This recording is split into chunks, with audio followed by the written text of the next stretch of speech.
நம்ம பார்த்து கொண்டு இருக்கும் பறவை கருப்பு இறக்கை நீள்கால் பறவை. நீண்ட சிவப்பு கால்களும் மென்மையான உடல் அமைப்புகளும் கொண்ட இந்த பறவை நீர்நிலைகள், தண்ணீர் தேங்கியிருக்கும் இடங்கள் மற்றும் சதுப்பு நிலங்களில் அதிகமாக காணப்படக்கூடிய ஒரு பறவையாகும். இந்த பறவையை பார்க்குறதுக்கே மிக அழகாக இருக்கிறது. பறவைக்கு நல்ல நீளமான கால்களும் இருக்குது.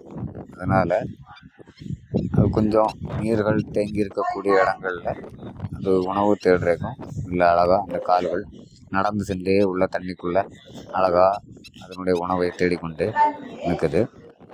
இந்த பறவையின் உணவுன்னு பார்த்தோம் அப்படின்னா இந்த குளத்துக்குள்ளே சிறிய குட்டைக்குள்ளே கிடைக்கக்கூடிய புழுக்கள், சின்ன சின்ன உயிரினங்கள் தான் அதுக்கு உணவாக இருக்குது. நான் இந்த வீடியோ எடுக்கும்போது நான் உள்ள இந்த பறவையின் பக்கத்தில் போனேன். அப்போ என்ன ஆச்சுன்னா, அது ரொம்ப சத்தம் போட்டு 2 பறவைகள் என்னைய பட்டம் அடித்து அந்த குஞ்சுகளை பாதுகாக்கிறதுக்காண்டி நான் முயற்சி பண்ணுறத நான் கவனித்தேன். அதனால் மேலும் உள்ள போகலை.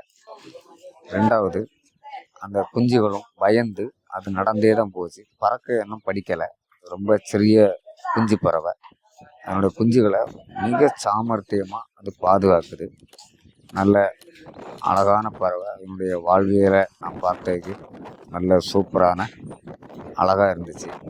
பறவைகள் அப்படியே நின்று அதுவும் உணவு தேடுது, அந்த குஞ்சு பறவைகளும். இந்த குஞ்சு பறவை, இந்த பறவையை பொறுத்த வரைக்கும் பிறந்த உடனே ஒரு அதிசயம் தான். இது பிறந்து ஒரு சில மணி நேரங்கள்லேயே அது கால்களால் நடக்க ஆரம்பிச்சிரும். இந்த பறவையின் ஆங்கில பெயர் பிளாக் விங்டு ஸ்டில்ட், கருப்பு இறக்கைகளை கொண்ட பெருங்கால் பறவை. இந்த பறவை சிறிய பறவையாக இருக்கும்போது, குஞ்சு பறவையாக இருக்கக்கூடிய நேரத்தில் இது அங்கே இருக்கக்கூடிய மணல் பரப்புடைய கலர்லேயும் புதர்களுடைய கலரில் இருக்கிறதுனால அது இதை வேட்டையாட உணவாட்டு உட்கொள்ள நினைக்கக்கூடிய விலங்குகளிடமிருந்து இது அந்த கலரு அதை குஞ்சு பறவைகளை பாதுகாக்கக்கூடிய விதத்தில் இயற்கையாட்டு அந்த கலராக அமைஞ்சிருக்கு. அது கால்கள் இல்லை அப்படிங்கிறத நான் நினச்சி வீடியோ எடுத்தேன். ஆனால் அந்த பறவை ஒரே காலில் சில மணி நேரங்கள் வரைக்கும் அப்படியே நிற்குது. பின்னாடி அடுத்த காலை அதை தரையில் ஊன்றதையும் நான் கவனித்தேன். இந்த வீடியோ உங்களுக்கு பயனுள்ளதாக இருந்துச்சு மற்றும் பிடிச்சிருந்து அப்படின்னா என்னுடைய யூடியூப் சேனலை சப்ஸ்கிரைப் மற்றும் லைக் பண்ணுங்கள். அடுத்தடுத்து வனவிலங்குகளின் வீடியோவை காணுங்கள். நன்றி. இது முதல் பார்ட் பிளாக் விங்டு ஸ்டில்ட். அடுத்த பாகம் விரைவில்.